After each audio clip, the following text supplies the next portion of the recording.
Assalamualaikum warahmatullahi wabarakatuh. Apa kabar mahasiswa yang dimuliakan oleh Allah Subhanahu wa taala? Semoga kita semuanya dalam keadaan baik dan selalu diberi kesehatan oleh Allah Subhanahu wa taala. Baik, sebagaimana biasa kita sudah berada pada pertemuan ke-9. Kita akan membahas tentang hadis ya. Salah satunya adalah Kitabul Haji, wujubul haji 'alan nisa wa hukmul umrah wa aqwalul ulama an dzalika. Summa kadzalika wazadul mustarid ala istita'ahu fi wujubil hajj wal haji anil ghair wa ma qila fi wa hajjus sabi wal 'abd wa tahrimul huwala bil ajnabiyyah kafaruha ma'al mahram atau biwairi mahram. Alhamdulillah, langsung saja sebagai premis dari saya, nanti semoga nanti mahasiswa bisa mengembangkannya sendiri ketika di luar perkuliahan kita. Yang pertama adalah tentang haji.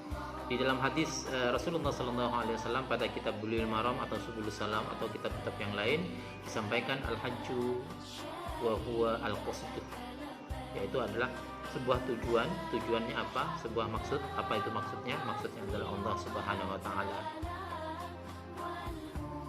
Di dalamnya juga disampaikan bahwa al-hajju syar'an atau al-hajju istilahan qasdu Makkah.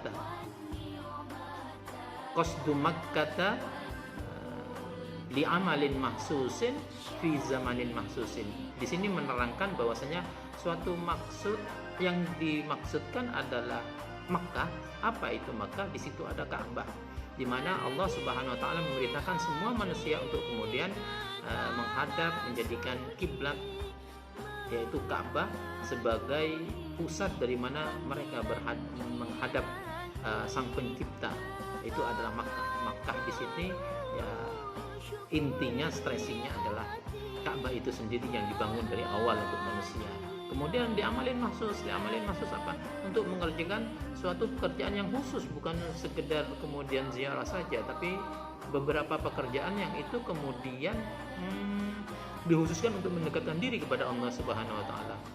Kalau kita melakukan haji, berarti itu ihram. Setelah ihram kita tawaf, setelah tawaf nanti sa'i, setelah sa'i nanti ada wukuf, karena al-hajju al-arafah, wukuf itu di Arafah. Kalau kita kemudian ada di Arafah, ya itulah wukuf yang kita kerjakan dengan tata cara mendekatkan diri kepada Allah, dengan tata cara berzikir yang sebanyak-banyaknya, kemudian tahallul. Kalau kemudian kita melakukan umroh, mungkin para mahasiswa yang tidak ada hanyalah wukuf gitu. Maka haji adalah pekerjaan yang dilakukan setiap tahun sekali, tapi kalau umroh bisa dikerjakan beberapa kali dalam setiap tahun, dalam apa terserah. Sehingga kemudian mana yang mungkin kita bisa lakukan seperti itu. Itu yang berkaitan dengan haji. Maka kemudian dalam kitab disampaikan al-umrah ilal umrah kafaratun lima bainahuma wal hajjul mabrur laisa lahu jaza ilal jannah.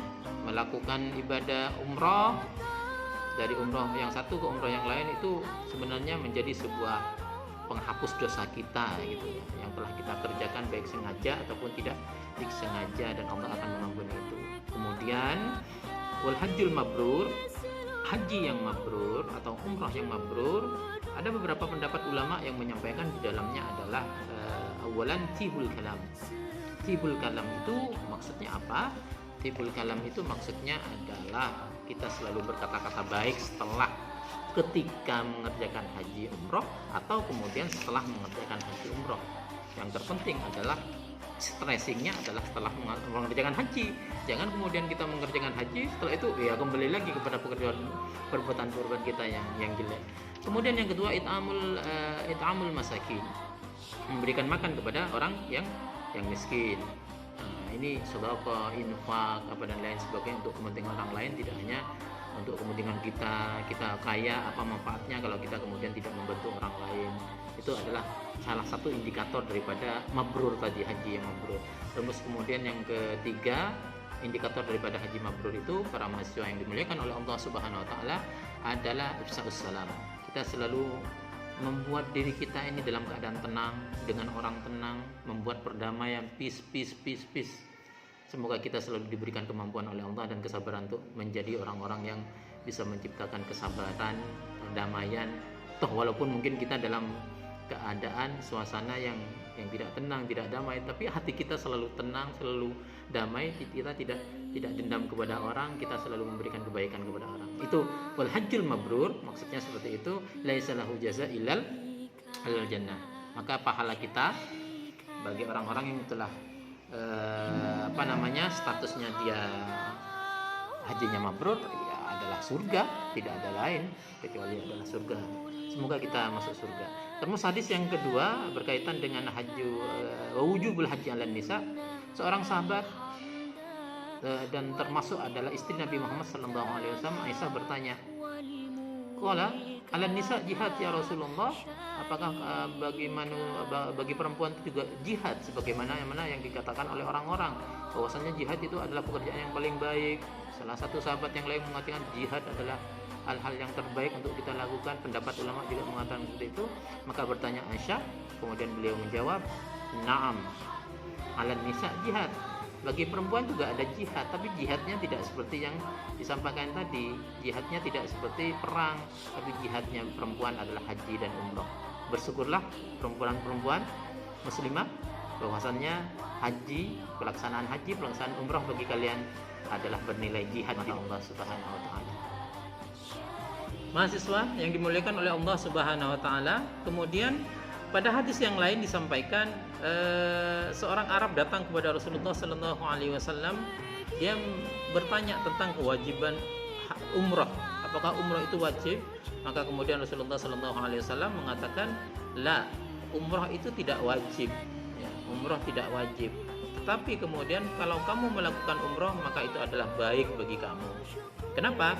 Karena berdasarkan kepada hadis yang pertama tadi kita bahas, wa al-umratu ila al-umrati kafaratun lima bainahuma wal hajjul mabrur laisa lahu jazaa ilal jannah. Menjadi penghapus ya, menjadi penghapus. Jadi tentu baik dong sesuatu yang menjadi penghapus bagi dosa bagi kita. Kemudian hadis itu beruntun menjadi pertanyaan masabil. Walillahi 'alan nasi hijjul baiti man istata'a ilaihi sabila. Para sahabat bertanya, "Masabil ya Rasulullah?" Famakila qala Allah Ta'ala fi kitabih man istata'a ilaihi sabila. Maka kemudian Rasulullah sallallahu alaihi wasallam menjawab, "Az-zadu war-rahilah." Az-zadu war-rahilah. Menimpali hadis yang ketiga tadi, haji menjadi wajib bagi orang-orang yang mampu. Kenapa? Karena dia man istata'a sabila. Sabila apa? Az-zadu war-rahilah. Az-zadu itu punya kemampuan uang, kemampuan bahan makanan untuk ditinggal dan dibawa ke Mekah Madinah. Terus kemudian sabil itu adalah kemampuan dia untuk bertahan menjalani perjalanan yang sangat panjang gitu.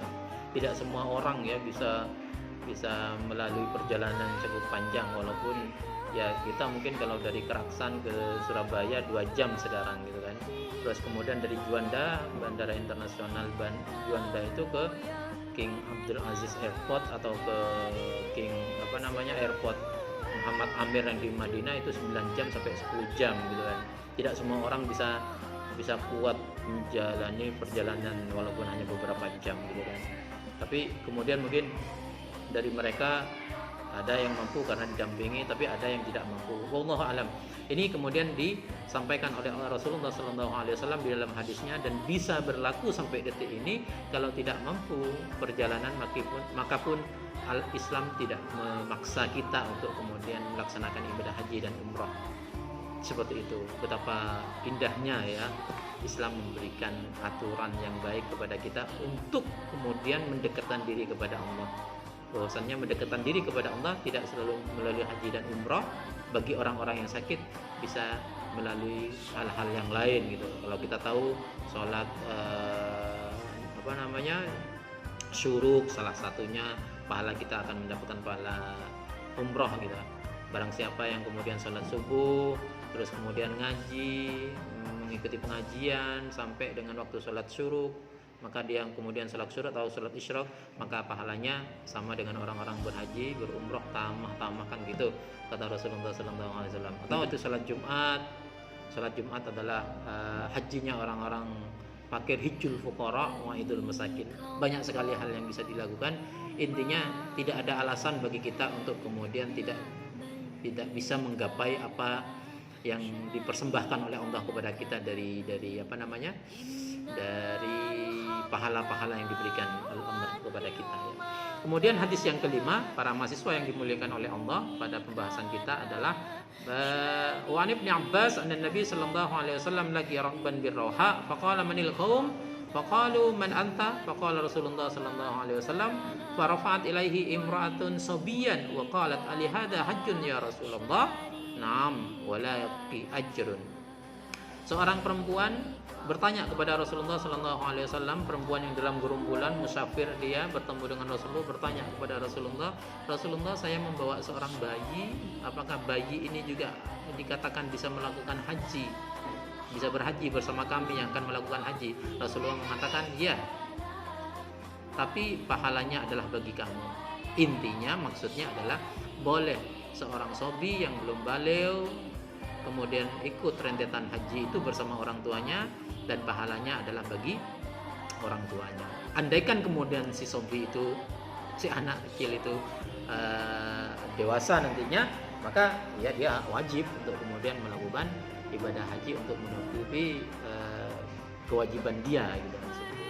Yang keenam adalah tentang badal haji. Seorang sahabat namanya Fadl, dia kemudian datang kepada Rasulullah, datang mengaji bersama Rasulullah SAW. Ada perempuan datang dari Khos'am, dia bertanya, ya Rasulullah, sebenarnya Allah Subhanahu Wa Taala telah mewajibkan bagi kami, bagi kita semuanya untuk melakukan ibadah haji. Tapi ayah saya sudah tua, dia tidak bisa larahilah. Sebagaimana maksud manistata ilaihi sabila azad warrahilah, dia tidak bisa rahilah, dia tidak bisa berjalan jauh, dia tidak mampu, dia dhaif. Apakah boleh saya menghajikannya, kata perempuan itu. Faqala Nabi sallallahu alaihi wasallam na'am wa dzalika fi hajjatil wada. Keputusan ini terjadi pada haji wada, dan Rasulullah mengatakan boleh badal haji bagi orang-orang yang belum meninggal tapi dia kemudian sudah sakit dan sakitnya tidak bisa melakukan ibadah haji ataupun umrah, boleh kemudian dihajikan ataupun diumrahkan. Kemudian para mahasiswa, hadis yang ketujuh berkaitan dengan hal yang sama tapi hadis yang berbeda, dari Imra'ah min Juhainah. Kalau tadi dari Khos'am ya, apakah boleh kemudian saya menghajikan orang tua saya, katanya seorang perempuan. Maka kemudian Rasulullah mengatakan na'am hujji anha, lakukanlah, hajikan dia. Karena kenapa? Dia sudah bernadar untuk berhaji, maka kamu wajib menghajikannya gitu kan. Ara'aiti law kana ala ummiki dainun akunti qadiyatahu. Bagaimana pendapatmu kalau orang tua kamu itu punya hutang? Apakah kamu yang menunaikannya? Maka kemudian tentu seorang perempuan itu menjawab iya, itu tanggung jawab saya gitu. Maka kata Rasulullah, ubdullah, maka laksanakanlah kewajiban-kewajiban kepada Allah, karena Allah Subhanahu Wa Taala memiliki hak untuk menerima janji-janji yang dijanjikan oleh hamba-hambanya. Yang menghajikan itu adalah orang yang sudah haji, jangan sampai salah. Jangan kemudian antum belum berhaji tapi kemudian antum menghajikan orang, padahal hajinya baru 1 kali gitu kan. Yang menghajikan adalah orang yang sudah pernah haji. Sama juga istilahnya, permasalahannya adalah yang mengumrohkan orang yang akan berumroh adalah orang yang sudah berumroh, jangan belum umroh, harus sudah punya SIM tentunya, seperti itu ya. Kemudian hadis yang ke-8 berkaitan dengan ini juga, kalau sobi tadi penjelasan saya sudah jelas ya, anak kecil sobi, bayi, dia kalau walaupun dia sudah pernah berhaji, maka dia perlu melakukan haji lagi ketika dia sudah baligh nanti, seperti itu. Kemudian hadis yang terakhir tentang safarun nisa ya, min wairi mahram tadi. Apa katanya di dalam hadis ini?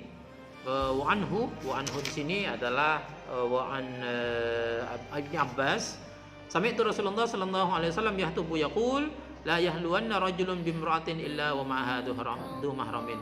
Tidak diperbolehkan seorang laki-laki dan perempuan bersama-sama sedangkan mereka bukan mahram. Mahram ya. Mahram itu adalah tidak ada boleh menikah di antara keduanya karena tidak mahram gitu kan. Kalau sudah mahram tidak boleh dinikahi kan gitu. Wala tasafirul maratu illa ma'adhi mahram, dan tidak boleh juga berjalan perempuan itu kecuali dengan mahramnya. Faqala rajulun, faqala ya Rasulullah, inni imraati kharajat hajatan wa inni iktutibtu fi ghazwatin kada wa kada. Faqala intalik fahujja ma'a imraatik. Muttafaqun alaihi wal lafdhu lil Bukhari. Seorang laki-laki tadi mahasiswa bertanya kepada Rasulullah, saya Rasulullah sudah mendapatkan jadwal untuk berperang hari ini, sedangkan istri saya berhaji. Apa kata Rasulullah? Pulang kamu. Ini saking hebatnya dan saking mulianya seorang perempuan ya di hadapan kita yang diciptakan oleh Allah Subhanahu wa taala bagi kaum laki-laki. Pulang kamu, temani istri kamu berhaji. Intinya batalkan jadwal peperangan kamu gak bisa ikut perang, tapi dampingilah istrinya. Betapa mulianya seorang perempuan, maka bersyukurlah menjadi perempuan ya, sehingga kemudian mendapatkan kemuliaan dari Allah Subhanahu wa taala di dalam hadis yang diterangkan tadi. Saya kira demikian mahasiswa untuk pertemuan yang ke-9 ini, nanti dikembangkan, ini kuasai, kalian harus banyak memahami ini, bagaimana kemudian bisa menyampaikan hal-hal yang baik kepada para jemaah nantinya ketika kalian membimbing atau kemudian memimpin sebuah travel atau sebuah rombongan KBIH atau ibadah haji PT-PT yang ada di masa yang akan datang. Semoga sukses semuanya. Allah memberikan kebaikan kepada kita semuanya. Kalian menjadi orang-orang yang berkualitas dengan referensi yang baik. Selamat, sukses. Assalamualaikum warahmatullahi wabarakatuh.